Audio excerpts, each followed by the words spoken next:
Hello, yeah, Tyrkir. It's very nice to see you. I must say I'm very tired, so I'm going to sit down, and I believe you have a story which relates to being tired and dead men. Ooh, watch out, this could be scary. Very good. Thank you, Bragi. Hail to you all. This story is from Iceland, settled, as you know, by the Norwegians in the late 9th century AD. And it's called The Dead Man's Nightcap. It begins on a farm next to a church. And it was a large, prosperous place. Very busy. A great deal of work to be done. And so there were many servants doing a variety of jobs. And two of the younger ones were a boy and a girl of about the same age. And the boy, he devoted a great deal of his spare time to playing tricks on the girl, practical jokes, trying to scare her. He went out of his way to try and terrify her. After a while, she got used to it, and eventually she decided that anything that was the least bit odd or disturbing was just the boy trying to play yet another trick. And so she ignored it. Now, one day, there was a great deal of washing being done on the farm.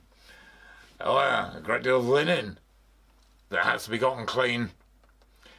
And there was a pile of nightcaps, linen ones, of the style that was fashionable at the time. And they'd been left to dry outside, and so she went to collect them. And she thought she got all of them. And then, she looked over at the churchyard, and she saw a figure sitting on one of the graves. And he looked quite frightful, she thought. And then she decided it was just the boy playing yet another joke. And so she marched up to the figure, grabbed the linen cap from off his head, and said, "Don't you try and play tricks on me." Turned round and went back to the farmhouse.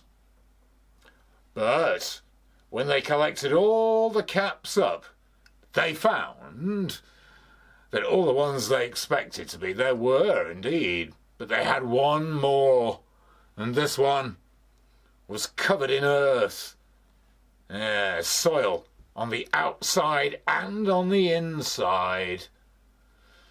And now people began to suspect the truth, and the girl began to become afraid. So, in the morning, when people looked outside, the dead man, for they knew now that's what it was still sitting there on the grave, hadn't moved since the day before.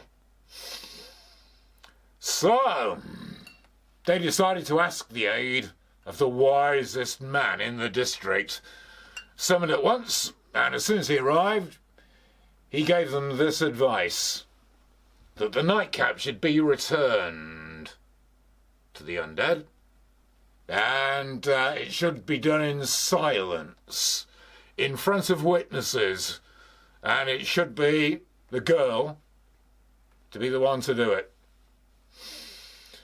Now, the girl didn't like this at all, but she knew she had no choice.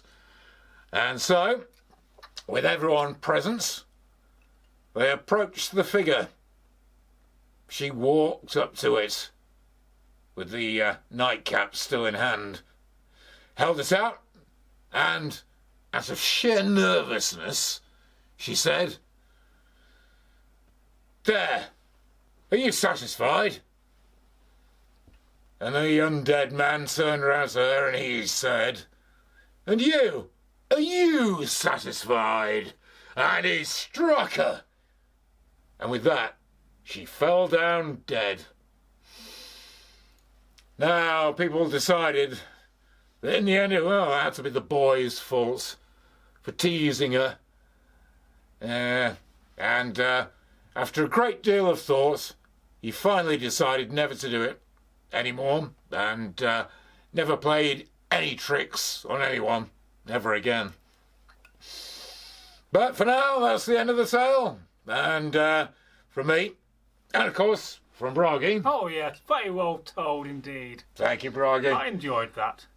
Thank you. Thank you, everyone. Oh yes. Bless you all. And leave a comment. Oh yes, and a like. Most important. Goodbye. Welcome to Northworthy Sagas and Stories. Please watch our videos and feel free to leave a comment. Please subscribe and also click on the notification bell. Thank you for watching.